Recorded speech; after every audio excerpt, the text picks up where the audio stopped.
اعوذ باللہ من الشیطان الرجیم بسم اللہ الرحمن الرحیم ان اللہ و ملائکتہ یصلون علی النبی یا ایہا الذین آمنوا صلوا علیہ وسلموا تسلیما اللہم صلی علی محمد وعلی آل محمد کما صلیت علی ابراہیم وعلی آل ابراہیم انک حمید مجید اللہم بارک علی محمد وعلی آل محمد کما بارکت علی ابراہیم وعلی آل ابراہیم انک حمید مجید اللہم صلی علی سیدنا محمد وعلی آل محمد بعدد کل ذرۃ مئۃ الف الف مرہ الصلاۃ والسلام علیک یا سیدی یا رسول اللہ وعلی آلک یا سیدی یا حبیب اللہ الصلاۃ والسلام علیک یا سیدی یا رحمۃ للعالمین وعلی آلک یا سیدی یا شفیع المذنبین الصلاۃ والسلام علیک یا سیدی یا شمس العارفین وعلی آلک یا سیدی یا انیس الغریبین الصلاۃ والسلام علیک یا سیدی یا خاتم النبیین وعلی آلک یا سیدی یا ختم المرسلین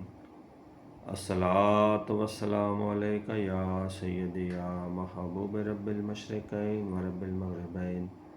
وعلی آلک یا سیدی یا جد الحسن والحسین الصلاۃ والسلام علیک وعلی آلک و صحابک یا سید الانبیاء والمرسلین بلغ العلا بکمالہ کشف الدجی بجمالہ حسنت جمیع خصالہ صلو علیہ وآلہ السلام علیکم ورحمۃ اللہ وبرکاتہ۔ امید ہے کہ اللہ تعالیٰ کے فضل و کرم سے آپ سب ٹھیک ہوں گے۔ درس قرآن کے سلسلہ میں آج ہم سورہ البقرہ کے 39ویں رکوع کی تلاوت و ترجمہ دیکھیں گے اور مفہوم کو سمجھنے کی کوشش کریں گے۔ سورہ بقرہ کا یہ سیکنڈ لاسٹ رکوع ہے۔ اس میں 2 آیات مبارکہ ہیں۔ مضمون اللہ تبارک و تعالیٰ فرما رہا ہے کہ ایمان والوں سے مخاطب ہے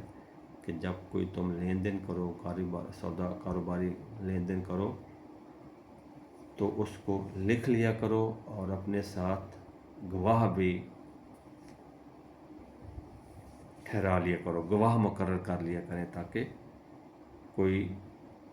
سودے میں لین دین میں کوئی کسی کا حق نہ مار سکے۔ یعنی کہ معاشرتی مسائل اللہ تعالیٰ نے ڈسکس کی ہیں اس رکوع میں۔ شروع کرتے ہیں جی۔ بسم اللہ الرحمن الرحیم۔ یا ایہا الذین آمنوا اذا تداینتم بدین الی اجل مسمی فاکتبوہ ولیکتب بینکم کاتب بالعدل ولا یابا کاتب ان یکتب کما علمہ اللہ فلیکتب ولیملل الذی علیہ الحق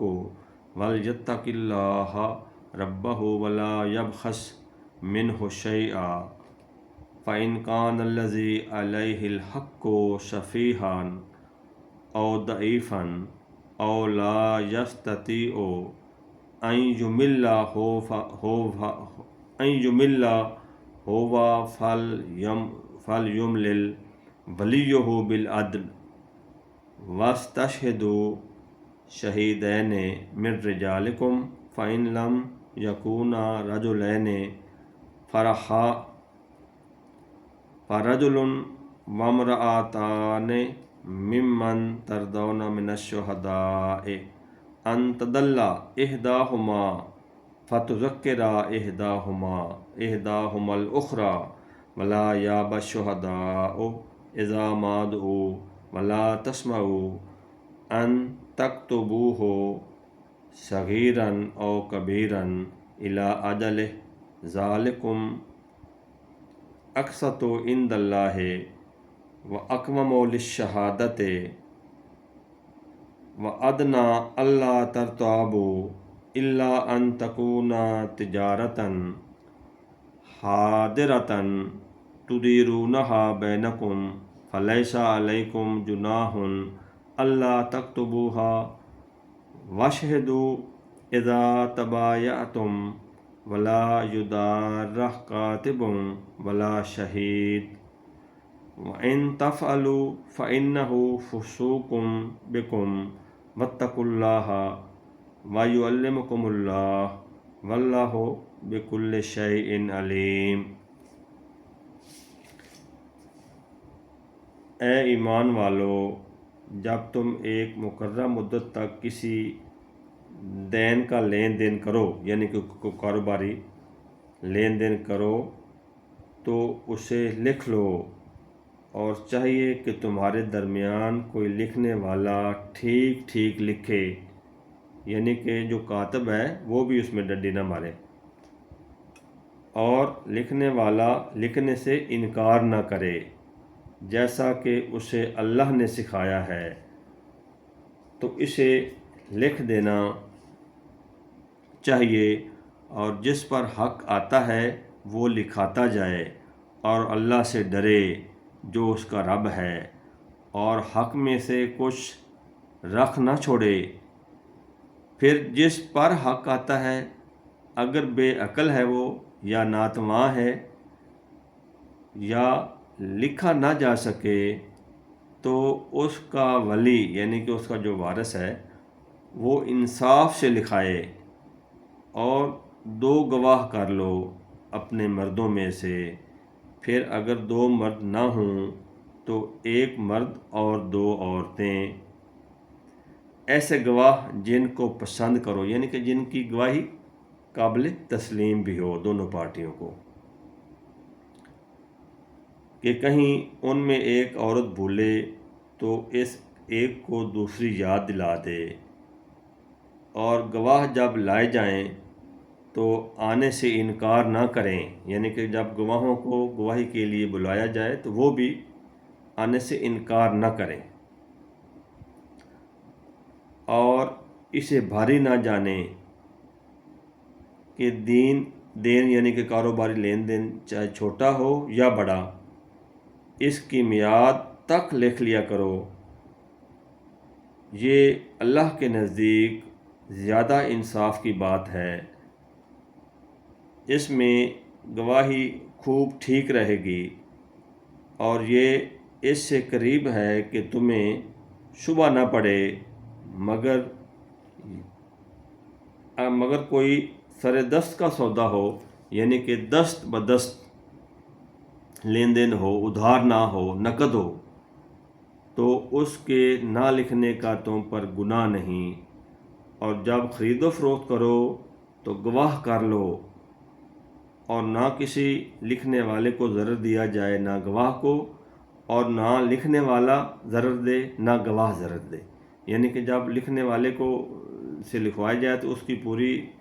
اجرت ادا کی جائے، گواہ کو جب بلایا جائے تو اس کا آنے جانے کا خرچہ کرایہ وغیرہ اس کو دیا جائے۔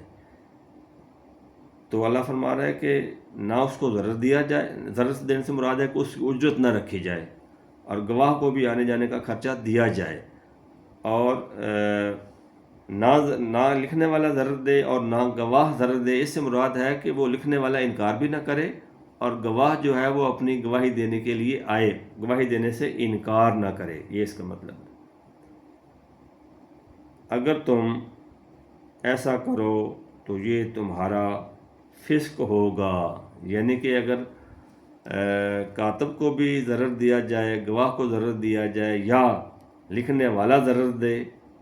یعنی کہ وہ لکھے نہ، یا ٹھیک نہ لکھے، لکھنے میں ڈنڈی مارے، یا گواہی نہ دے، تو یہ کیا ہوگا؟ اللہ فرما رہا ہے کہ یہ تمہارا فسق ہوگا، اور اللہ سے ڈرتے رہو،